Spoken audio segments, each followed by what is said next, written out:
Okay, let us start now. Kayena vacha chittena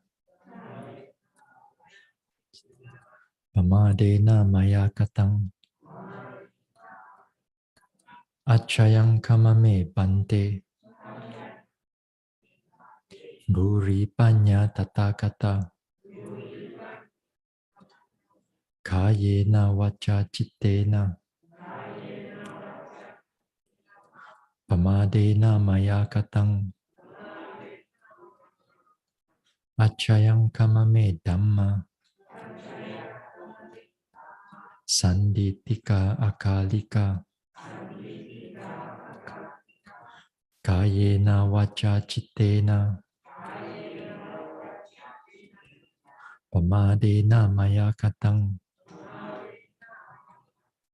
achayang kamame sangha supatipana anuttara sa. Namo tassa bhagavato arahato samma sambuddhassa.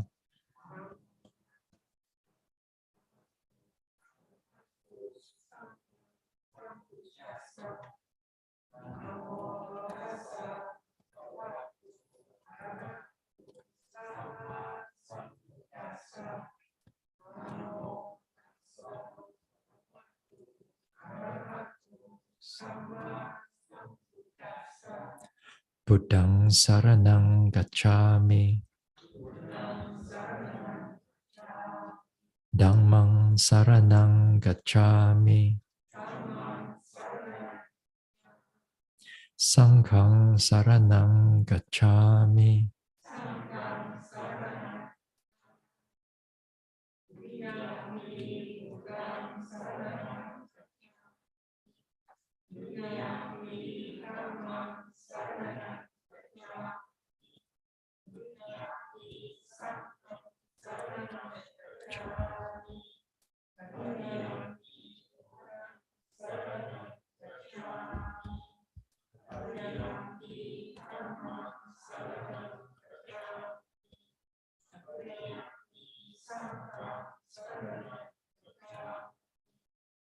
Tisarana gamanang paripunang panatipata veramani sikkhapadang samadhiyami.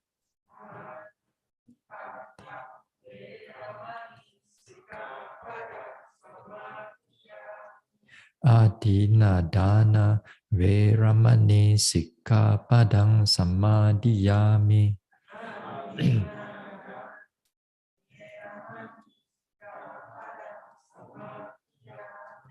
Abrahmacharya veramani sikkhapadang samadhiyami.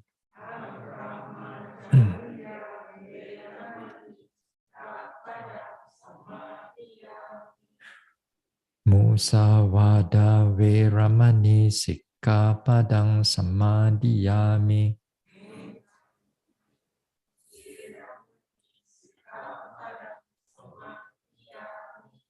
Sura meraya maca pamadatana veramani sikkhapadang samadhiyami.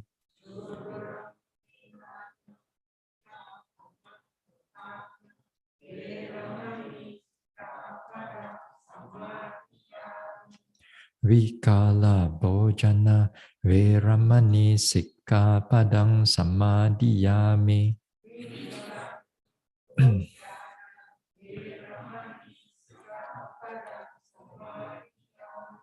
Nacha Gita Wadita Visuka Dasana Malaganda Vilepana Dharana Mandana Vibhusanatana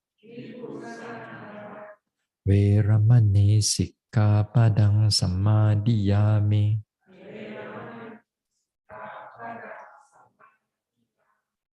Uchasayana Mahasayana Veramani Sikkhapadang Samadhiyami.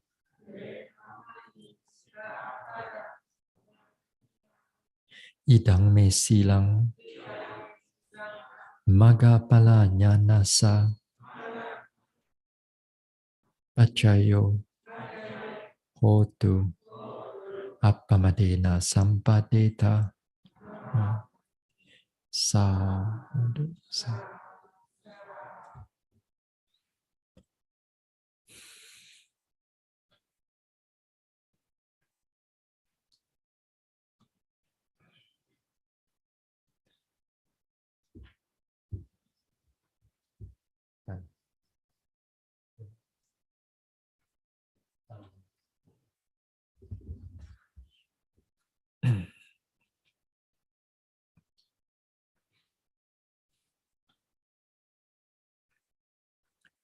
All right.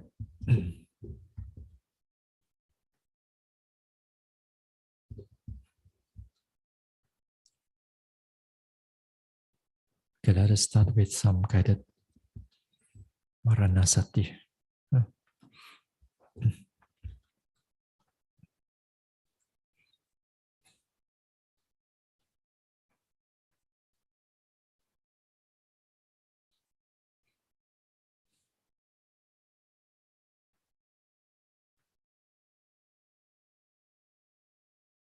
Now let us all sit here, let go of all the vipassana objects. Just keep the mind calm, open, peaceful. Just be present here and now. Let the body relax from top of the head. Relax the forehead, relax the face and neck. Relax the shoulders and arms. Relax the chest, the stomach area. Relax the spine, relax the back. Relax the buttocks, hips, thighs, knees, calves, ankles, soles, toes.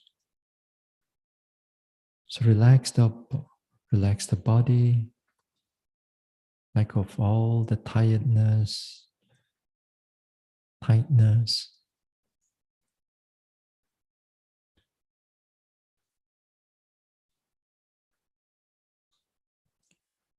My life is uncertain.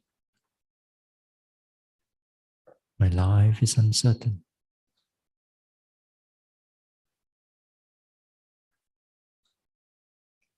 But my death is certain. My death is certain.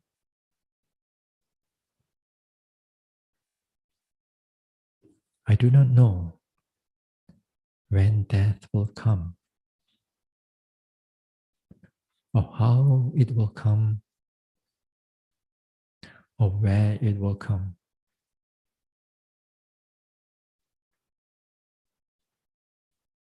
But I do know that it will come.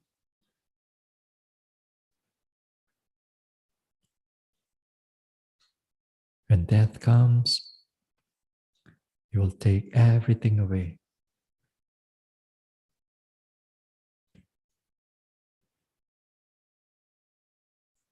All my possessions, all my wealth, all my gains, name, all my loved ones will snatch this life away from all this.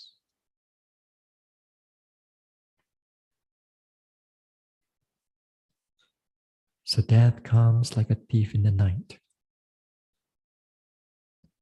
Like we do not know when, where, how. And when it comes, it takes everything away. It robs everything away.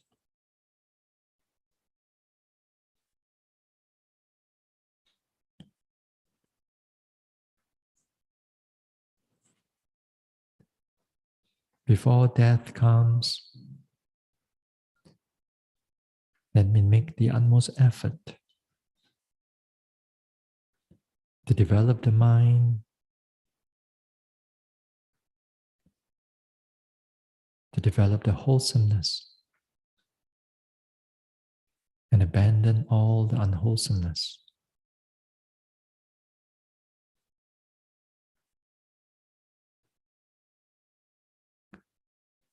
Before death comes, may I make the utmost effort to develop the mind until enlightenment,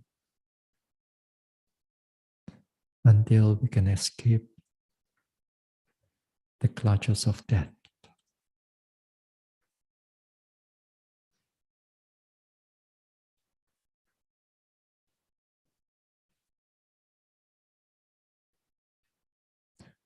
Now, all of us here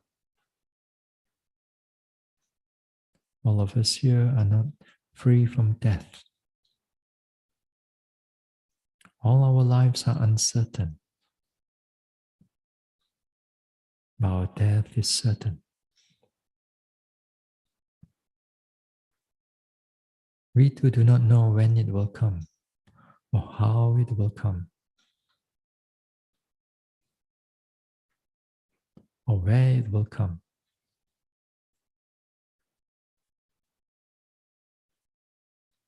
When death arrives, it will snatch everything away. All our gains, all our name and fame, all our wealth and possessions,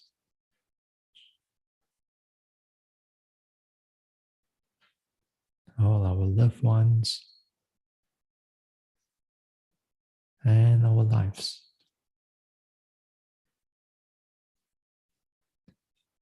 Death will rob everything away. So before death comes, let us all make the utmost effort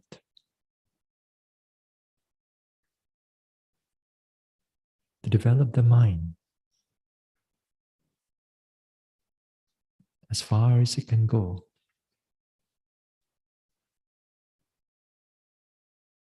until enlightenment, to escape the clutches of death.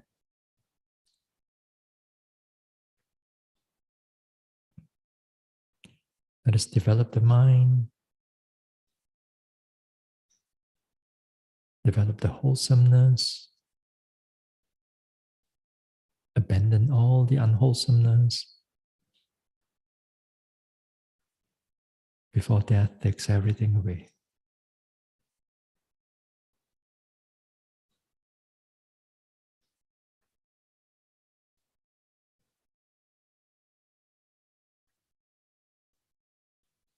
All our loved ones, all our loved ones too, their lives too are uncertain.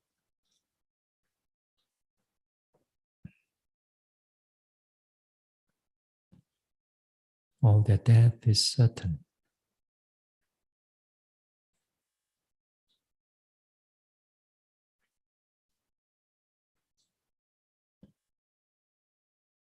They do not know when death will come, how it will come, or where it will come.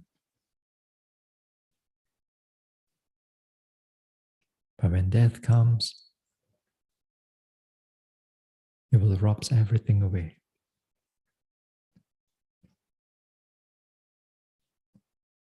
It will snatch everything away.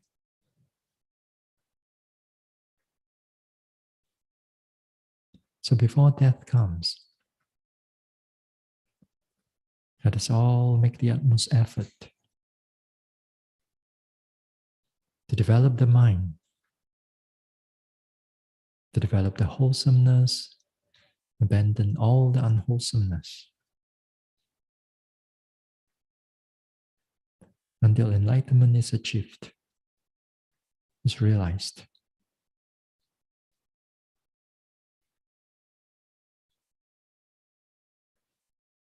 So that we can be able to escape the cycle of birth and death, the cycle of this samsara.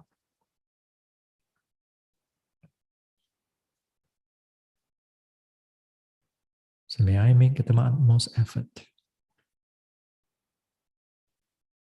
before death comes and robs everything away.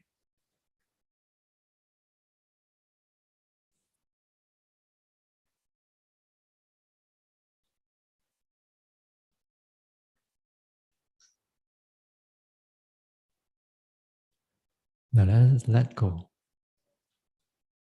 Let go of the contemplation, let go of the reflection.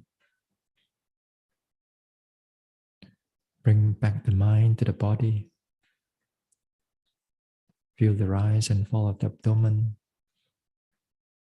Feel the body. And then we can slowly open our eyes.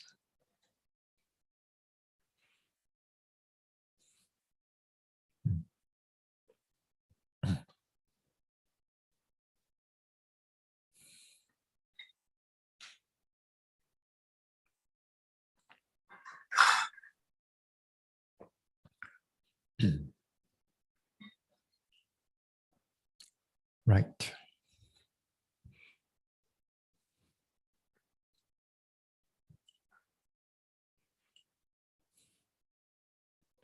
Let's see.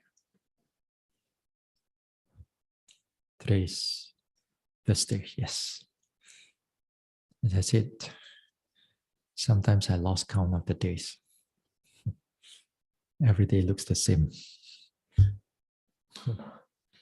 So, today's Thursday. So Tuesday, we were talking about the unpleasant feelings. Yeah. As I said, that these unpleasant feelings, before we're able to note the unpleasant feelings, is again here is to remove or abandon all the wrong perception or the wrong thinking about the pain. Things like some people says that no need to go and note the pain, no need to go and watch the pain. After all, life is so much dukkha. And then there are also devotees, yogis, sorry. There are also yogis, when they notice pain, they already have concept that to note the pain is to make the pain go away. Yeah? That also is a wrong perception. There are also yogis that when they note the pain, they only tolerate the pain, but they do not observe what is going on. And that also is, again, wrong perception, wrong way of doing things. There are also yogis are also try to note the pain, but they want to make the pain go, to make it end. They're still watching, not that they don't watch, they still watch, but they want to make it end to end, the pain. And that also is not really right. You have to watch the pain to see what is going on, not wanting this or wanting to have that. Some people watch the pain very far away. That also is not right. Some people watch the pain because they just want to be at ease with the pain. They don't want to be bothered. They don't want to let the pain bother them. So sometimes they use all kinds of wrong ways, like metta and so on. So these are some of the wrong perception. So the only right way of doing this is to pay attention to the pain as they are, without expectation for it to go away or increase or whatever. Your job is to sit there and pay attention. Yeah. Now here the paying attention. Yeah. The paying attention part here, there are, before you pay attention, there must be able to accept the true nature of them. Yeah. That means the mind is not resisting it. There must be acceptance. Yeah. All kinds of unpleasant feelings that arises in the body. Yeah. So these things, you must at least conceptually, you must accept them as they are. Yeah. But you haven't actually paid attention to watch what is going on. So now, in order just to know them, to see what is going on, then as I said, there are two aspects of it. One is to begin to see its characteristic. That means the different types of pain: hard, soft pain, pulling pain, numbing pain, itchy pain. Uh, what else you have? There's so many types of pain. Sometimes you don't have the vocabulary for it, but you know that they are different, which is good. That means the mind can able to differentiate the different types of pain. Then together with, when you're able to see its characteristic, the second part is where you can begin to see the changes of the pain, of the unpleasant feelings. They get more, they get less, they change from one type to another type. Sometimes they move around, sometimes they stay and change. So your job is to see them without expecting them to go away or increase or change. Your job is to see them and let it shows you whatever it wants to show you. Yeah. Now, in order for us to do that, for us to see the nature of the pain, then you must have a lot of this walking meditation, as I said. The third phase walking meditation, and that one is crucial in order to build up moment to moment mindfulness and thoroughness. Because that moment of moment thoroughness, mindfulness thing, during in the third phase especially, it will generate a lot of effort, a tremendous amount of effort. And with that effort, when we sit down, then when the pain comes in, the mind can tolerate on it for a longer period of time. That means, especially like if you are a beginner, then you begin by noting. Usually we cannot tolerate the pain so much. It's only a very short while our mind goes into a lot of aversion, thinking, anger, and so on. But the more that you're able to do the walking and also the daily activities more thoroughly, more presently, more here and now, don't let the mind runs here and there. Even when you are in your daily activities, sometimes we forget a lot. But nevertheless, bring the mind back to the present again and again and again and again. Every moment you try to be mindful, then the mindfulness increases. So when connected with the pain, when the pain becomes strong, clear, then the mind can able to tolerate it for a longer period of time. That's how every yogi will go through the pain. There's no miracle for it. There's no your bone is stronger. There's no such thing as your muscle is bigger or your butt is bigger, less pain. Or your cushion has more cushion. No matter how many cushion you put, pain will sure come. One way or another. So, no matter how many cushioning you put, it's all for the beginning part that you are comfortable. So you're comfortable. Then you put all your cushion, no matter what. But after that, when you start sitting, then you should not move already. Then you should not move as best as possible up to the hour. So more or less, I spoke until about that part. Uh, but I said that I want to talk about the imbalance part, but that one I have to put it later because another part which is also crucial. You can able to note, you can able to tolerate, but after your patience get thinner and thinner, what are you going to do? Your toleration tak boleh already, tahan already. You come to your limit already. So what are you going to do after that? So that is also another part of pain that we unpleasant feelings that we need to look into it also. So in the beginning part, you can able to note the pain. You can note the pain until its certain limit, perhaps like 20 minutes or 15 minutes and so. But what are we going to do after that when the time is not up yet? Yeah. A lot of time we hope lah, here the bell rings already. But sometimes it does not ring yet. Yeah. Because when the pain comes, it feels so long, but actually the time is very short. But when happiness comes, very fast, you think that sitting past, but the time actually goes quite long. Yeah. It's all opposite. So even a minute of strong, excruciating pain, it feels really, really long period of time inside there. So what are you going to do after you come to the end of, not the end of the sitting, but you cannot tolerate anymore?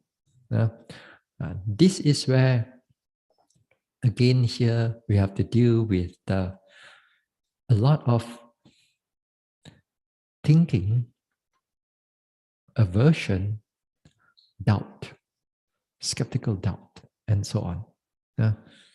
A number of things are happening, not just aversion, but mainly is aversion. Mainly is the dislike towards it. Some people not just only dislike, some people really angry about it now when it comes to this part. And this part also can be very interesting because your mind is going to trick you in every way just to get up, to make you to get up, to make you to move the body. You're going to trick you. Sometimes the tricking is just you sit down, you sit down, you're very still, but your mind is already tell you, hey, move a little bit on the leg, a little bit. Then you put it back again. Then after that, painful again, you move a bit. Then you put it back. A little trick, the mind will trick you into doing so many things. So now the thing here is that we have to learn to catch it. Here's to learn to catch it. Now, when it comes to that particular part of it, this part of it, then here if aversion arises, if that time aversion, dislike towards the pain, the mind starts to getting very annoyed with the pain, annoyed with the itchiness, frustrated with it. This time you have to note the aversion. Aversion, frustration, don't want, whatever. Just keep noting it. If you can. You have to try this part because this part is also another crucial part that you have to learn the skills to deal with this part, this area. Because usually when the yogis come to this area, they already give up. Then sometimes they cannot able to finish that 1 hour. But sometimes even some of you may able to meditate and finish hour after hour, sitting after sitting, But there will be certain days this pain can be quite strong. Can be very strong, not quite strong. Then this part it will bring you again towards the the the anger and so on. So you got to note the anger. And you note this anger. And you note this anger. And sometimes this anger will not just come as anger, but it will come as a lot of thinking that's going on. It will tell you, is it time? Is the bell rang already? Is it that, or it tells you that your blood vessel is going to stuck there? If your health is going to have a problem, or you're going to have a big problem here and there. Then it starts to tell you a lot of story, especially those things that you're attached to. If you're a one who attached to the body very much, then the type of inclination of the mind will start tell you, oh, your leg is going to have problem and this and that. It's better for you to change a little bit, and then just relieve the pain a bit, and then you can continue the sitting. They try to trick you into all these type of things. Yeah. So a lot of things. Let me see it. There's one yogi long ago. He came into the interview. Bante, my pain is so horrible. So horrible until I asked my mom to come and help me. Asked my mother. But my mother already passed away 30 years ago. Ask mommy to come and help. See. I nearly laughed until fall from the seat.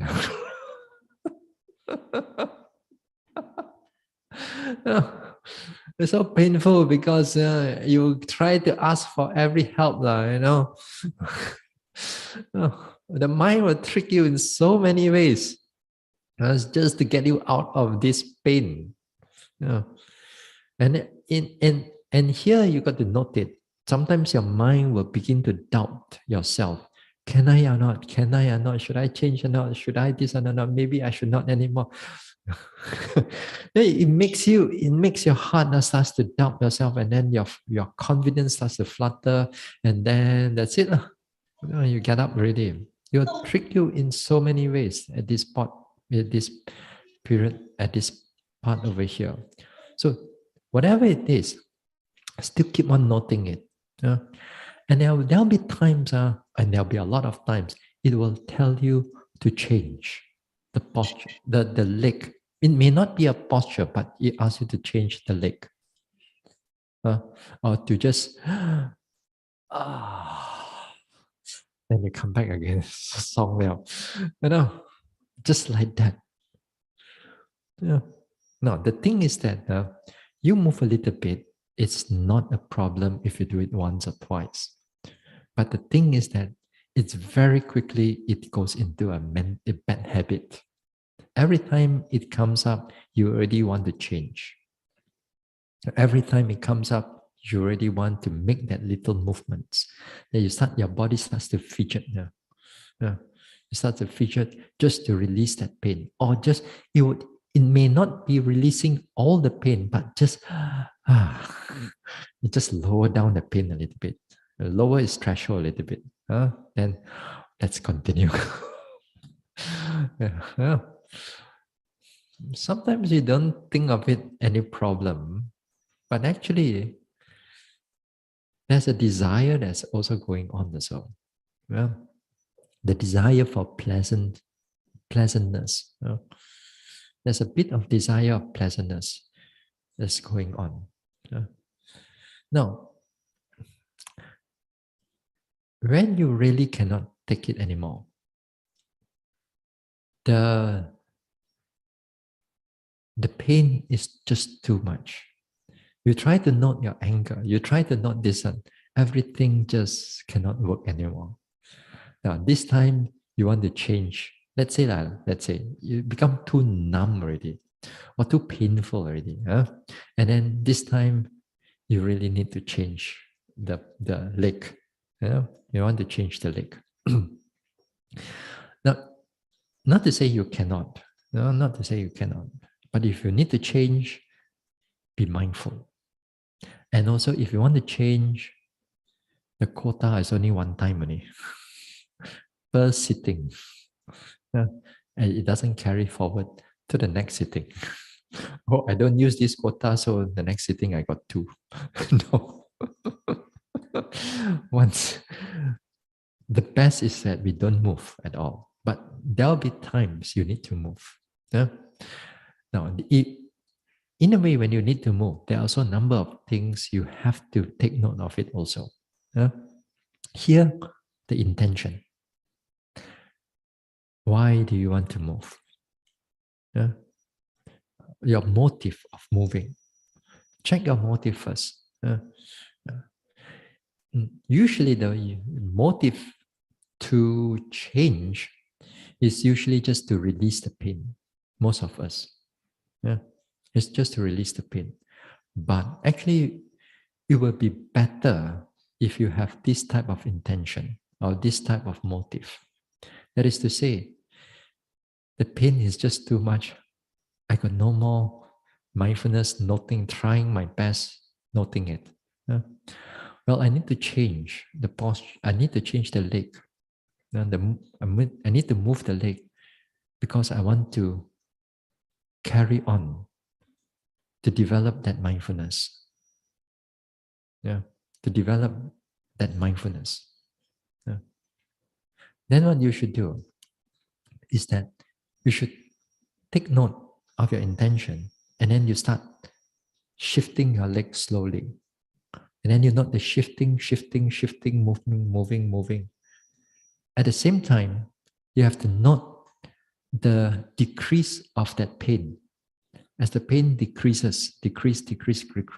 At the same time, the leg is moving, and you have to pay attention to how it moves. And how it moves, you put it down after you're there.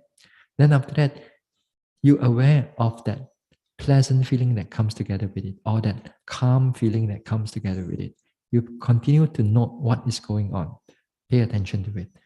Then you notice at that, you readjust your posture back again.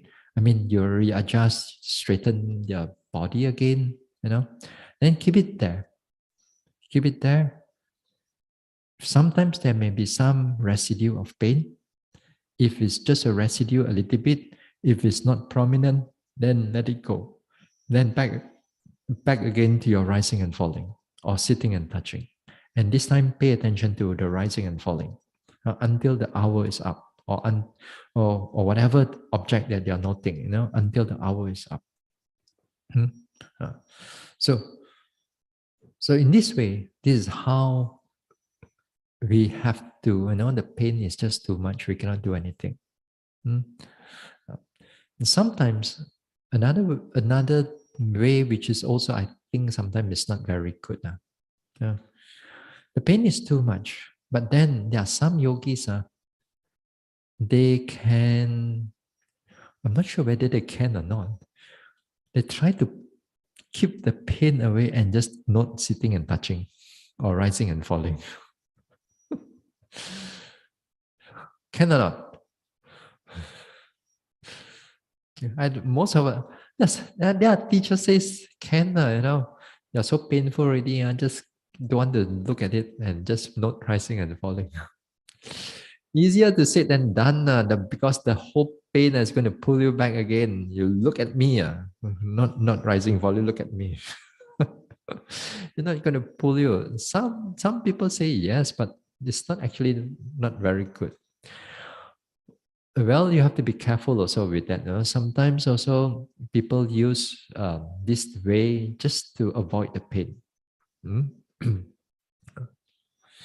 So this part also, you have to watch the aversion.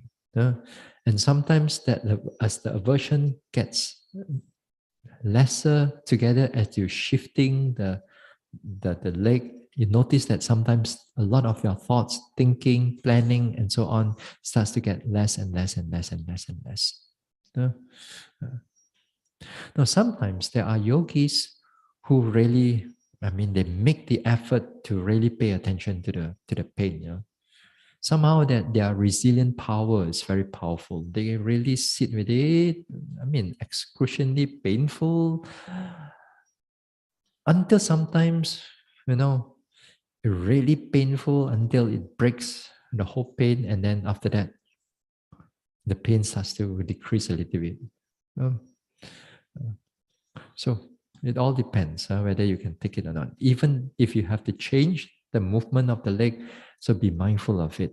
Take note of your mind, take note of the aversion that is decreasing, sometimes the pleasantness that is arising. All these things are still, you still need to pay attention to it. Then until up to the hour. Hmm? The best is try not to change at all. Also, there's another thing. Sometimes when a yogi becomes more clearer in noticing a lot of this phenomena arising, passing away, and so on. Sometimes when it comes to the pain also, the yogi can take up whether paying attention to the pain, the feelings of the pain, or the mind that notes the pain. Okay? The mind that notes the pain. That is also another object. So the differentiation between feelings of the pain and the mind that notes the pain, also they can become clear to them. So this time, sometimes even the pain can be excruciating. And they can still able to tolerate. It's not going into a lot of anger yet or aversion, but the mind is already able to see the noting aspect of it, the arising, passing away of the noting that is connected with the pain. And somehow or another, in this way also, the strong feeling of the pain can start to reduce also. Because you're not noting the pain, you're noting the mind that notes the pain. It's a different object. Yeah? So sometimes that also can happen.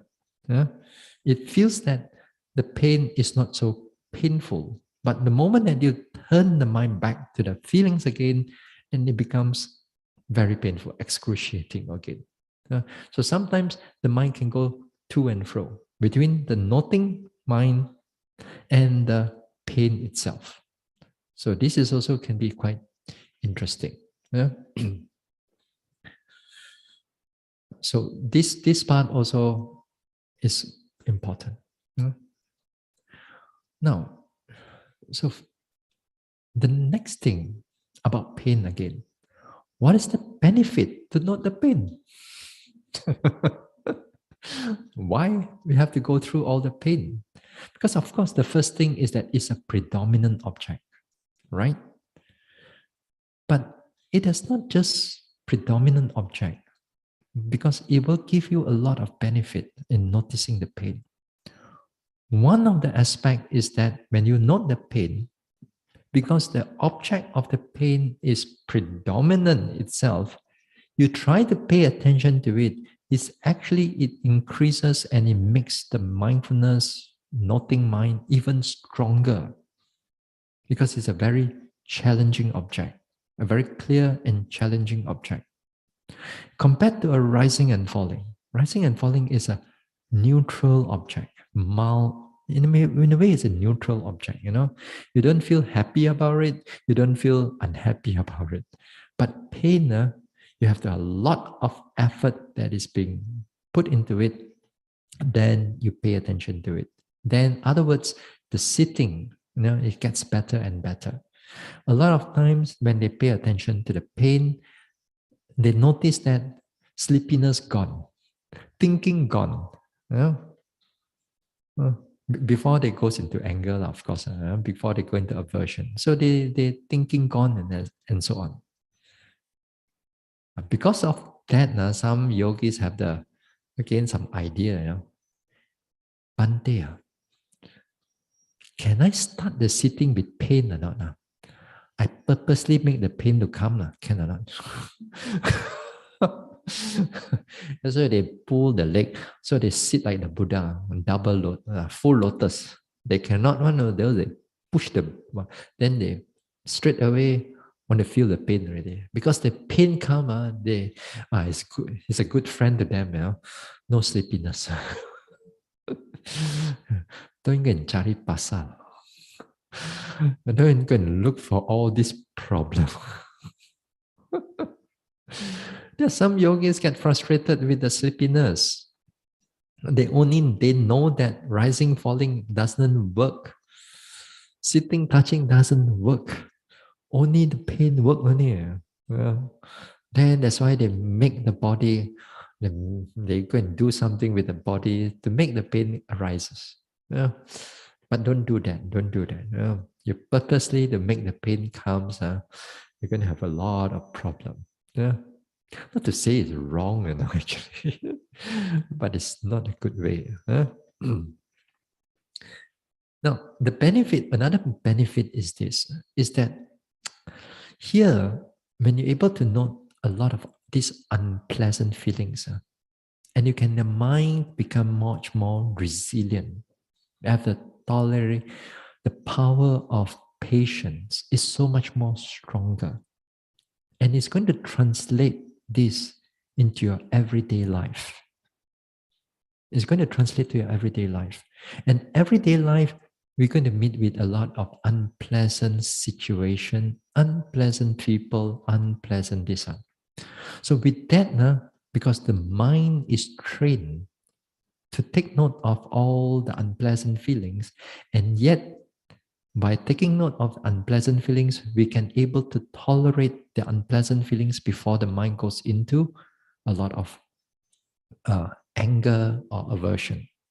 So with that also, in our everyday life, our mind becomes more resilient towards all these difficult things. That means the mind can stay more balanced rather than straight away goes into a lot of anger with people, anger with things, anger with this and that. Yeah?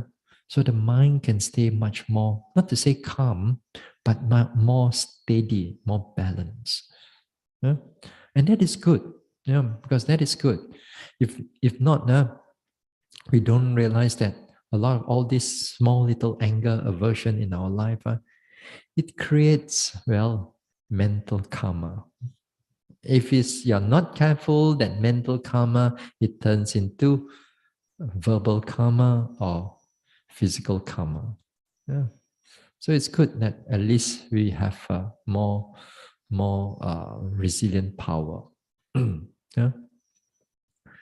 So again and again, when we're able to note this pain and so on, then not only situation out there, but when unpleasant feelings come and touch your body, that is to say, when the disease come in, or when you have difficulty going through certain life-threatening problem, cancer, this pain and that pain, and then that time, because the mind is trained to notice all the unpleasant feelings during meditation again and again, then here the mind can tolerate the pain more.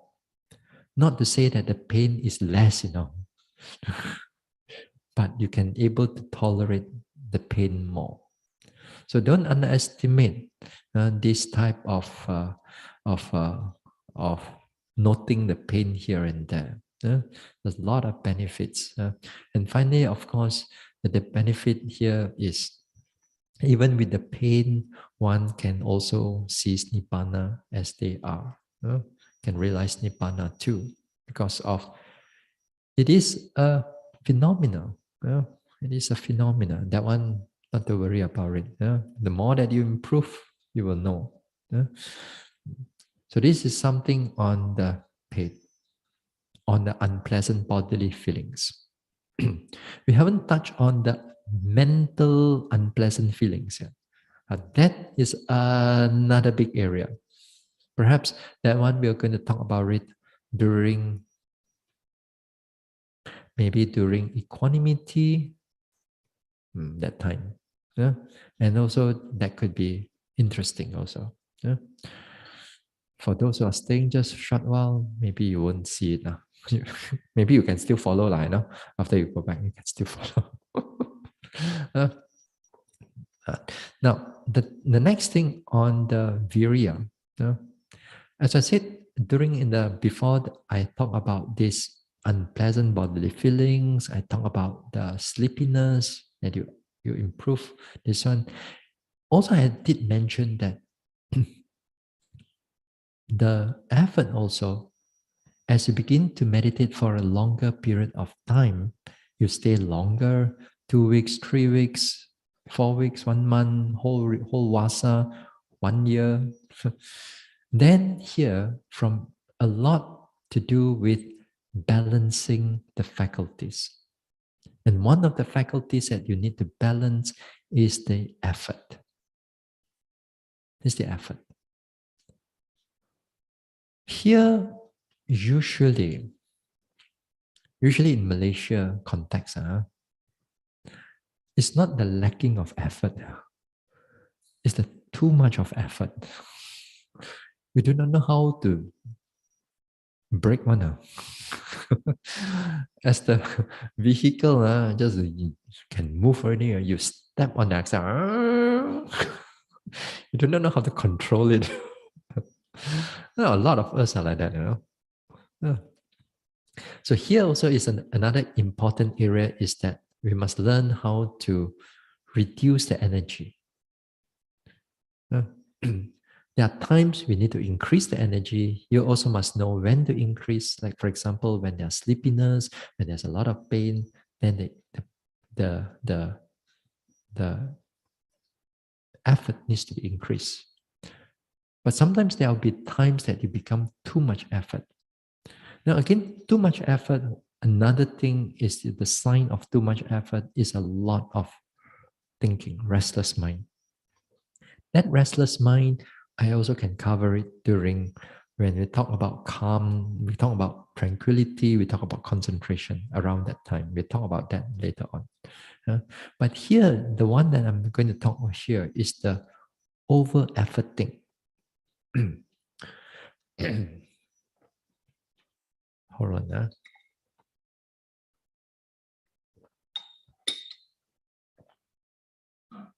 Now, the over efforting here is that sometimes some yogis they tend to push too much on their objects. They tend to push too much on their objects. Generally, the object is already clear. Generally, the object is clear. And how this time, because they want to see the things more clearer, that is where they start to yeah. It's like those days we have TV. We have to manually tune it. Nowadays TV, if you have an area, you only press the button, you auto tune for you. That one. Those days we have to tune this one to make sure that we catch the right signal, for a right channel. So the moment that you're able to tune until all the pictures become clear, you adjust a little bit here, a little bit there. Finally everything clear. Then you leave it like that. Then you watch. Okay? So something like that also. In the meditation, in the walking, sitting, and daily activities, this is where the skills of a finer skills of a yogi to be able to tune its effort or its concentration or its investigation or its mindfulness on everything. So the effort thing here, the too much effort thing is that they over pushing. As I said earlier on, just now, is that sometimes yogis are very impatient for progress. They thought that when the object is clear, they want to push the mind, push the attention, push and push and push to make even more clearer. You tune the TV, tune, everything gone. Everything gone again. It's just like they cannot be content. No, I wouldn't want to use the word contented. Just to be balanced at that point there. Things are already clear. Don't go and kacau, don't go and disturb it. Things are already clear. Yeah. But sometimes yogis tend to be impatient, they want it clearer. So the attitude of noting is to keep on over pushing on every object they take. That is where a lot of time they go into a lot of tension and headache and migraine and so on. This is one thing. Another thing is that some yogis also, when object is small, sometimes it's clear in the beginning. Let's say it's clear, clear, clear, clear, clear. Then it gets smaller, smaller, smaller, smaller, smaller, smaller. This is another. They go small already. Object is the nature of the object is small, but they thought it cannot be the object. How come it's so small? I want to make it bigger, bigger. Then they like that. Yeah, they keep on pushing and pushing and pushing, and that also another problem. Another big problem. Some yogis don't want to change object. Some yogis, somehow or another, they don't like to change object. Perhaps because they may come from a samatha background, or they have a wrong understanding about vipassana. When object is not predominant, they just cannot let go, especially the primary object of the rising and falling. Object is already so small, nothing much, but they keep. This is not doing once or twice, because once you have that attitude of doing, every sitting that you're going to do is you're going to apply that same attitude, and because you think that this is the right way to do it. And then that is where it gets a lot of tension building up again and again. This is one thing. Another thing of a yogi is this. Another thing is this. Walking meditation. Walking meditation gives around a lot of effort.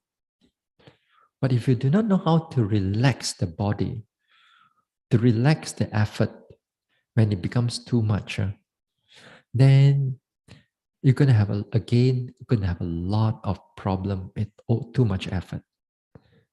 When I say too much effort, that means it's going to affect your noting mind. Your noting mind is always when things are clear, when you're able to note everything is clear, that means everything is in the optimum level. That means the mindfulness is not too much, not too little. Effort is not too much, not too little. Concentration is not too much, not too little. Everything is working so that you can able to see what is going on. So if everything is clear to you, you know what is going on, that means the mind is already in the balance. But sometimes, as I said, sometimes yogis tend to be overzealous, over pushing. Things are already clear, but they want to make it more clearer. And then they over push one thing. But again, you see, humans are very complex. This two yogi may over push. They want to see things like that. One end up with too much concentration. The other one may end up with too much effort. So it can be different. So it doesn't mean that everybody is going to go the same way. But in each and every yogi, all of us, when we go for a long retreat, you have to learn to manage too much or too little. You cannot run away from it. It is part and parcel of vipassana progress. That is where a long-term retreat, this learning the skills of balancing, it's so important. It's so important because you're not in the first few days already. You're not in the first week or second week already. You're already like in the third week, fourth week, and then things are just going on already. And things are always on the high, always clear, but Not too clear and not too little. No, no. Talking about the walking meditation just now. Some yogis, when they start off with the walking meditation, they tend to go very slow. No relaxation of the body, and that is be quite dangerous. Sometimes you can do it. I'm not saying all the time. I'm not sure you should do it all the time. But sometimes if you do it, it's not a problem. Because once in a while you do it right in the beginning from a walking meditation, you start away by lifting, pushing, dropping, tin, tin, ta, ta, tin, tin, ta, ta, ta, ta, ta. And then you go for the whole hour like that. Some yogis do like that. Again, this one, for actually many yogis, you're going to end up after a number of days, you're going to feel a lot of tension, a lot of tightness is going to build up. This is not your one-off meditation. If you're one-off, let's say a whole day, you just only do the walking meditation, and then fine. You do one walking, one sitting, only fine. You can start off with the third phase straight away. But here, you have at least like 5 walkings per day. Then not only today, tomorrow you're going to do the same thing. And tomorrow you're going to do the same thing. And again, until you finish your retreat. So some yogis, when they start off with this thing, very slow noting, in the next few days, the whole mind is going to go in balance. Just sometimes for me, it's just wait only, until they get in balance already. Then sometimes you tell them, hey, don't do that, don't do that. But they won't hear, listen. Until they got problem already, then only at least they learn something, If they don't tell them, if you don't let them fall, they don't know what is pain. So you got to let them fall first. So here, walking meditation, there's no such thing as, sorry, I would say, I'm saying that in a walking meditation, your body needs to be relaxed. Yeah. Your body needs to be relaxed. And one of the relaxation part is the one phase walking meditation. Now, in the one phase walking meditation, you're not supposed to note a lot of things on it. You're not supposed to have a very clear noting in the one phase. It could be clear if you are more skillful, but doesn't mean it's going to be clear for everybody. The one phase, one of the purpose of one phase is to relax the body after you get up from the sitting or getting up from your bed and so on. Stretch out a little bit, move your body a little bit. And then sometimes when there are days, the one phase also can be very helpful in order to reduce a lot of your effort, a lot of your energy. Sometimes there will be days, the whole hour is only filled with one phase walking meditation. Sometimes in a yogi's development, and that again, that is also another thing. But there are days, it is more like one phase, 2 phase, 3 phase. Some days again, there will be like one phase back to 3 phase already, and until you finish the thing. Some days it can be, you start off with 3 phase, but after that you reduce back to 1 phase. Then you go. And then after that you increase to back to 3 phase again. Also can. No, it's all flexibility according to that period of time. So there's always flexibility. Sometimes some yogis just stay with the 2 phase only. Sometimes you can stay mostly on the 3 phase.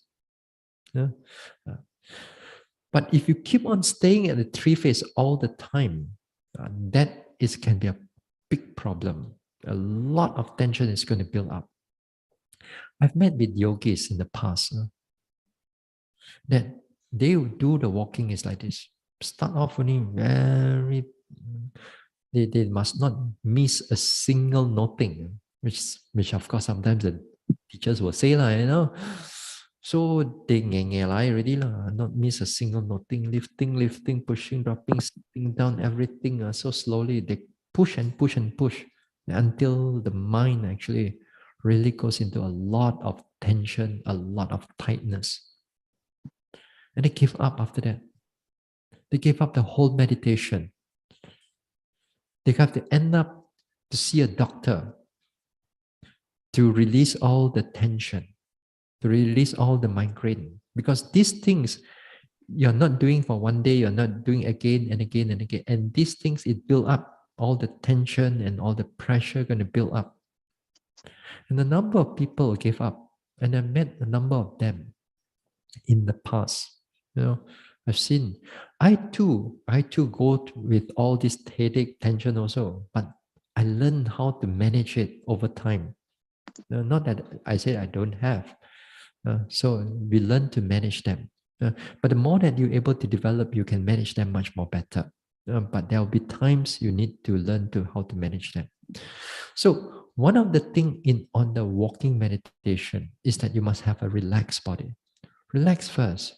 Don't be so kanjiong, don't be so hurried to want to go very fast, very slow. Relax first. Relax first.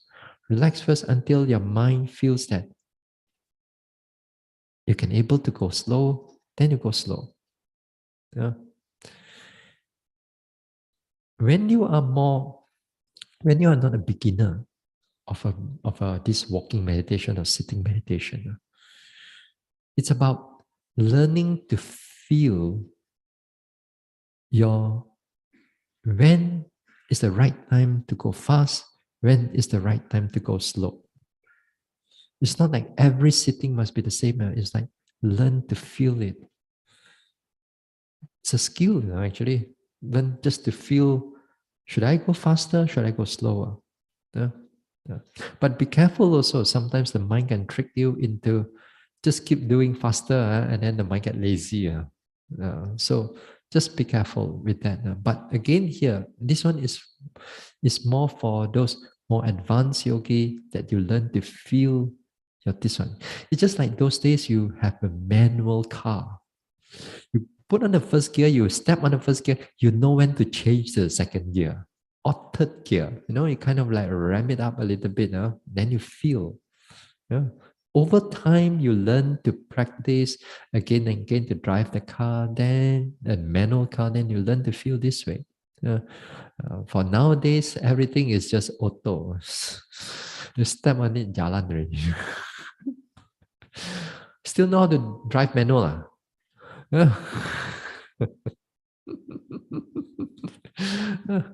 You must know how to press the clutch and when to release the clutch and together with the accelerator. If not, now you let go of the clutch too much, everything gone. So a lot of balance also is involved, especially driving. So too here, walking meditation also the same thing. We'll go with the walking meditation, don't over push. Even when you are in a long retreat, especially when you are in a long retreat.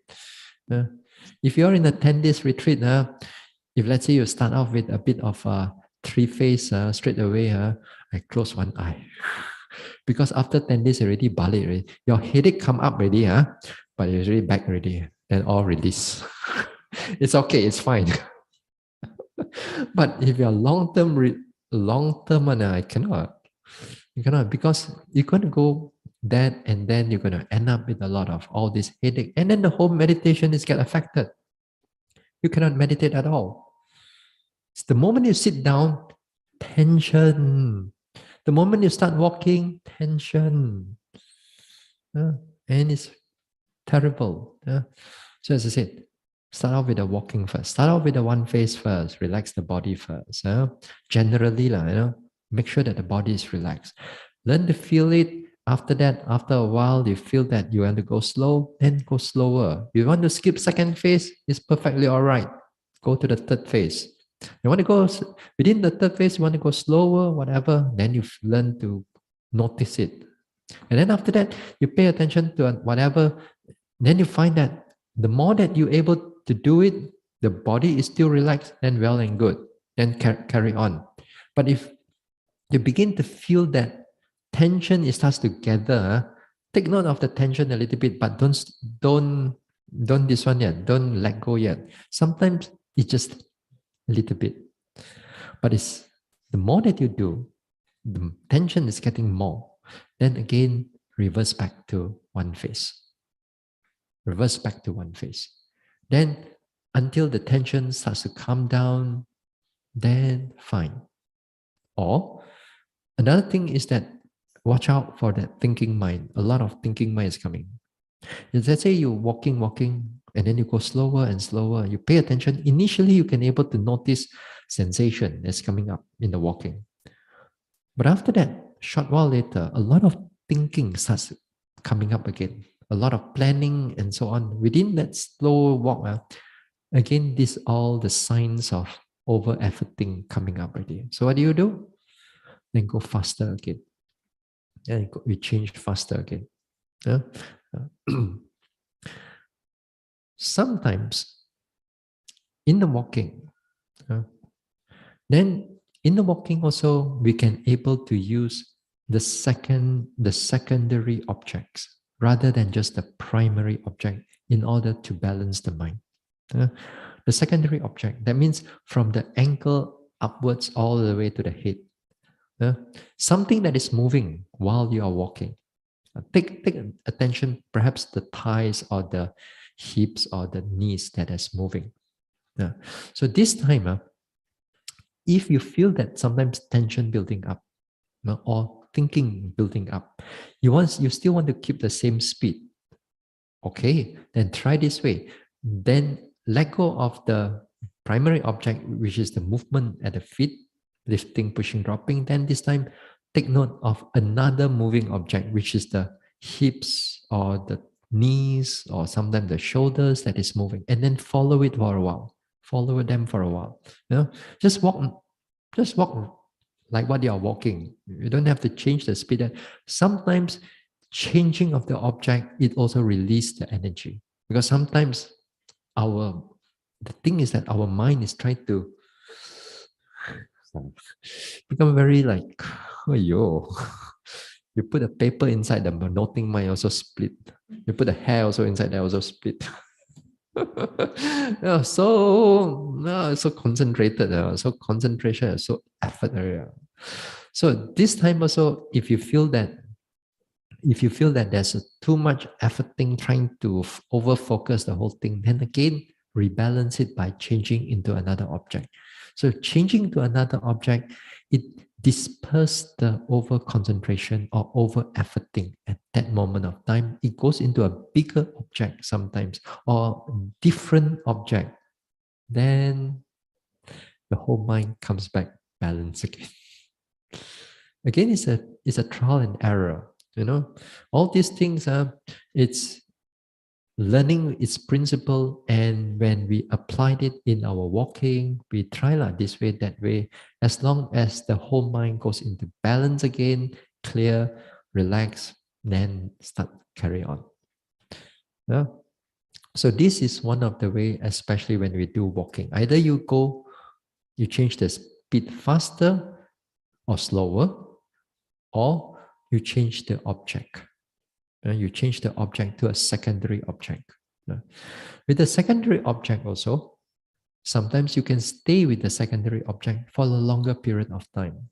It's still okay. Your mindfulness is still there. But sometimes we are not so used to the secondary object in the walking meditation. We tend to stay with the primary objects only. So get used to the secondary object, just like sitting also the same thing. Yeah, the secondary object, pain, itchiness, heat, warm, those are secondary object. Rising, falling is the primary object. So it's the same principle of what we are doing in the sitting as in the walking too. Yeah? So take note of this type of thing. This is one way of how we learn to balance.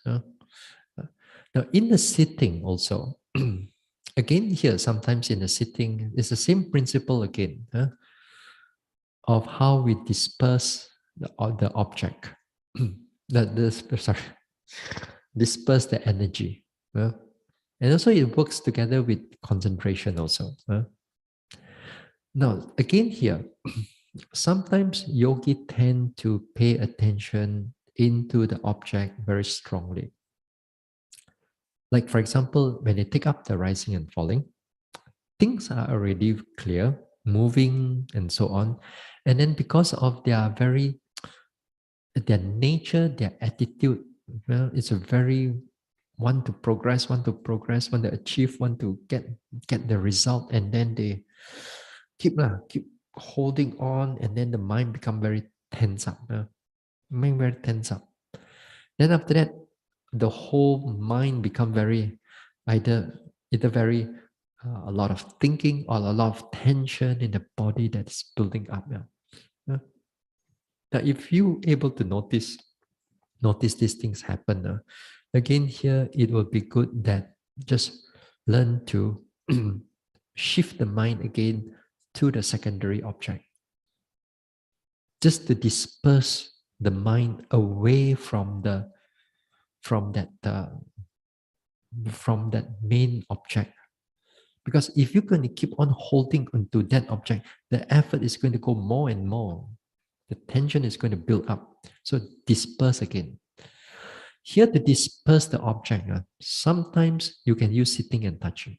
And one of the good ways to disperse an object is to take a big object, not a tiny object. Tiny object going to have a bigger problem, but a big object. So how do you take a big object during in the sitting?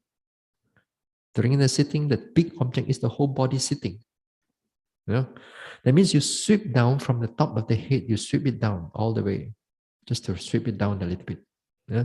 Sweep it down until you feel that things are clear again, things are balanced again, things are okay, back again to the rising and falling. No, to rebalance the mind again and then back again to notice how the rising and falling is taking place. And that time, again, be careful of your attitude again, of the mind is going to. As long as things are clear, just be patient. Keep noting it. Keep noting it. It will keep on changing, and whatever is going on, sooner or later, you're going to see more and more things. You're going to see more and more things. Again, here, all these things is part of the trial and error that you have to go through. Perhaps what I'm saying it here is my own way of how we do it now. But finally, it's up to you how you do it, as long as you bring the mind back to balance and clear again. Yeah? Sometimes some yogis felt that too tense already, they get up and walk because they know they're going to explode already inside there. So they get up and walk.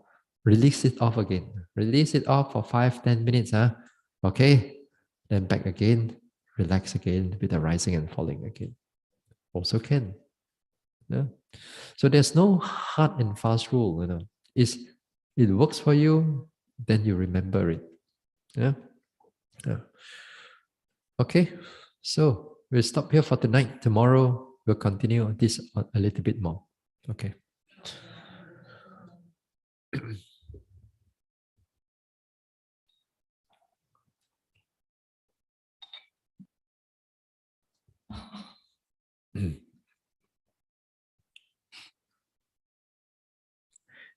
Idang me bhavanang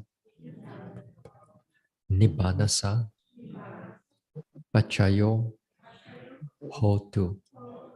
May my mental cultivation be a condition for the realization of nibbana. Imang no punya bhagang sabba satanang dema. We share these merits with our departed ones, with all beings and all the devas. Sabbe satta sukhi hontu anumodantu. May all beings be happy. May they rejoice in these merits. Sadhu, sadhu, sadhu.